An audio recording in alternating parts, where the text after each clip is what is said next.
त्योहार पूरा हो गया है और फिर से लौट जाएंगे परिंदे वापस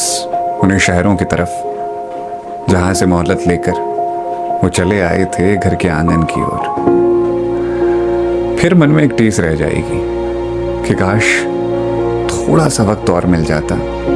तो वो घर को जरा और महसूस कर पाते, क्योंकि घरों में उनका आना अब घर के बच्चों की तरह नहीं, मेहमानों की तरह होता है।